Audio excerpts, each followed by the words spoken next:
Good morning, students.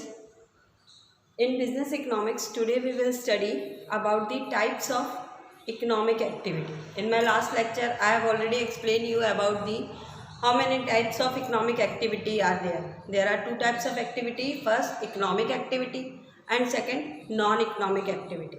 In economic activity, the activity which is done for the purpose of earning the money, that is economic activity.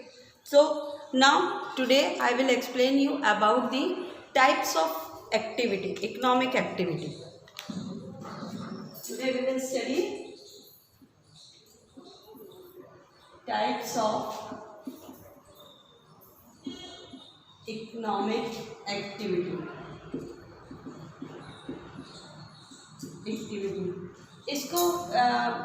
इसको अपन जो है एक और नाम से इसको पुकारा जाता है, दैट इज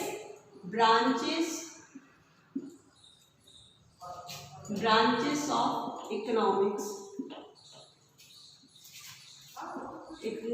है ना। तो अब यहाँ पे ब्रांचेस ऑफ इकोनॉमिक है, तो the whole society is divided into the four category.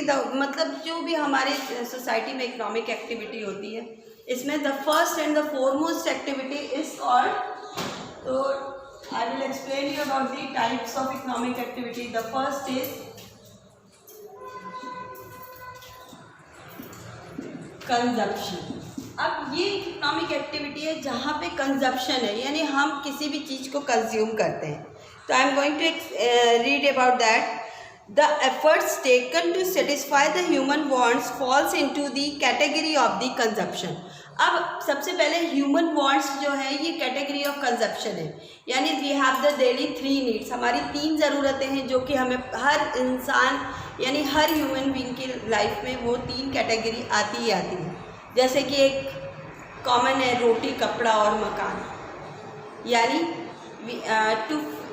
To feed our self, हमें अपने आप को कंप्लीट करने के लिए, हमारी भूख को ख़त्म करने के लिए हमको यानी डेली नीड्स के लिए फूड कंजप्शन करना ज़रूरी हो जाता है। इस तरीके से अपने आप को सोसाइटी में प्रेजेंट करने के लिए हमें क्लोथ्स ज़रूरत है, कपड़े ज़रूरी हो जाते हैं, है ना। और मकान यानी रहने के लिए, रेसिडेंशियल पर्पस के लिए कि हमको एक शेल्टर भी चाहिए। तो these are the basic things of the consumption, और जो कि हमारे लिए बहुत ही रिक्वायर्ड होते हैं। जैसे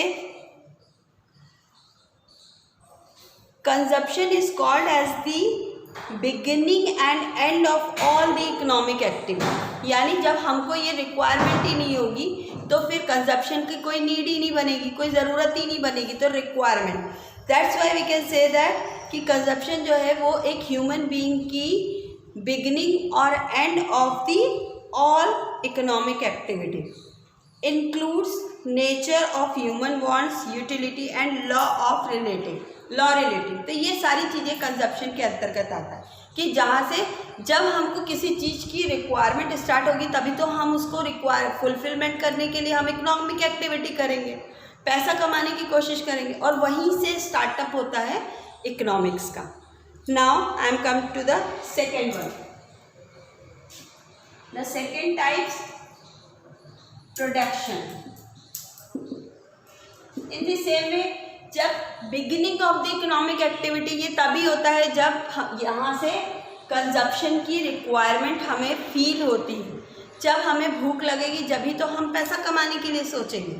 दिस इज़ द एंड। जैसे ही भूख लगेगी पैसे कमाने के लिए, और जैसे ही हमारे माइंड में पैसे कमाने की एक रिक्वायरमेंट सामने आएगी कि नहीं वी हैव टू अर्न, तो हम कोई ना कोई प्रोडक्टिविटी की तरफ बढ़ेंगे, हम कोई ना कोई रिक्वायरमेंट निकालेंगे।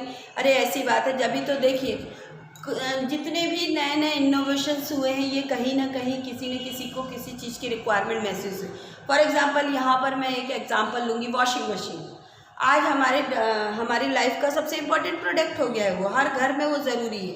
कपड़े धोना, क्यों? क्योंकि जब लोगों को कपड़े धोने में दिक्कत आने लगी तो वॉशिंग मशीन बन गई। इसी तरीके से लोगों को आजकल जो है मेल भेजना है, ये भेजना है। पहले मेल से पहले क्या होता था? टेलीग्राम होता था, और टेलीग्राम से पहले लेटर्स आते थे, पोस्टेज डिपार्टमेंट थे। तो ये सारी चीज़, और उससे पहले कबूतर जाता था। तो ये सारी चीज़ें जो है जब किसी चीज़ में हमको जैसे जैसे हमको इनोवेशन करने के रिक्वायरमेंट आने लगी तो लोगों को ये लगने लगा। तो production is the second branch of the second types of the economic activity. And then exchange.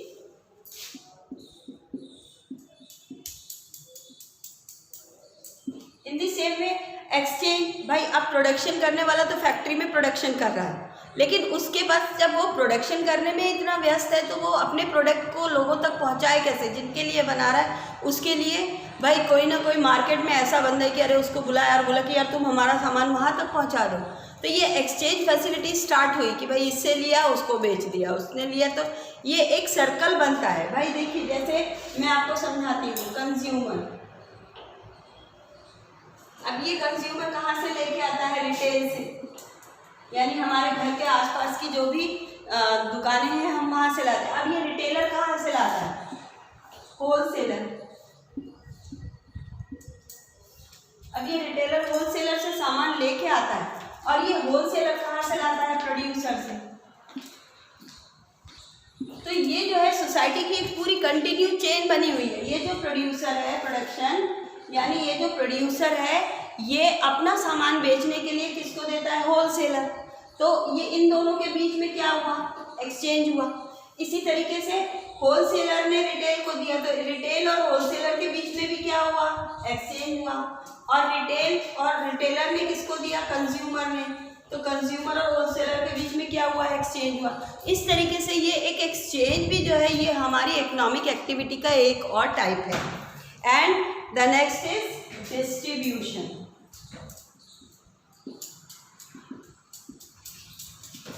ये भी हमारी इकोनॉमिक एक्टिविटी का एक और टाइप है कि जिस तरीके से कोई भी प्रोडक्ट बनता है, कोई भी चीज़ जो है वो मार्केट में डिस्ट्रीब्यूट होती है। भाई कहीं जहाँ भी कंपनी है, अब जैसे मैं एक एग्जांपल दूंगी कि आपने कभी वेरेनियम मोटर्स, प्रभात पेट्रोल पंप पे एक वेरेनियम मोटर है, या मोटर कार की या बाइक की शोरूम्स वगैरह हैं, उसमें आपने देखा हो। ऑन द कॉन्ट्ररी आप मिठाई वाले की शॉप पे जाओ, बहुत सारी मिठाइयाँ आपको शोकेस में रखी हुई मिलती है, लेकिन क्या वो मिठाई जो है हमें पता है कि ये शॉप के पीछे एक वर्कशॉप है और वहाँ पे बनता है, वहीं से बन के शॉप में आ गई है। लेकिन इसी को आप अगर मल्टीनेशनल कंपनी लेवल में देखिए, जैसे गाड़ियों के शोरूम है, तो क्या है हम इमेजिन कर रहे हैं शोरूम के पीछे जो गाड़ियाँ बन रही होगी? नहीं। इसके लिए क्या होता है कि इसका जो वर्कशॉप है वो कहीं भी है, जो हेड ऑफिस है वहाँ से प्रोडक्ट बनते हैं और फिर वो ऑल ओवर वर्ल्ड में जहाँ जहाँ उसका मार्केट है वहाँ पे वो डिस्ट्रीब्यूट होता है। This is the distribution. Now I am going to read this. The field of the distribution include allocation of the income amongst the various factors of the production, the income earn distribution. अब ये distribution जो है यहाँ पे एक तो product का distribution है, लेकिन डिस्ट्रीब्यूशन में क्या होता है कि 5 फैक्टर ऑफ प्रोडक्शन जो है वो मिलके प्रोडक्शन करते हैं। जैसे प्रोडक्शन में 5 फैक्टर ऑफ प्रोडक्शन मिलके प्रोडक्शन करते हैं, जैसे land, labour, capital, organisation and entrepreneur. I have told you about that कि ये 5 फैक्टर के बिना कोई भी प्रोडक्शन पॉसिबल नहीं है। लेकिन प्रोडक्शन हो जाने के बाद में जो प्रॉफिट अर्न होता है, उस प्रॉफिट का distribution is also a very important part of the economic activity. Okay, so today I have told you about I have explained the types of the economic activity. So read this in your book, and if you have any doubt, you have any confusion, so contact me. Okay, sufficient for today. Thank you.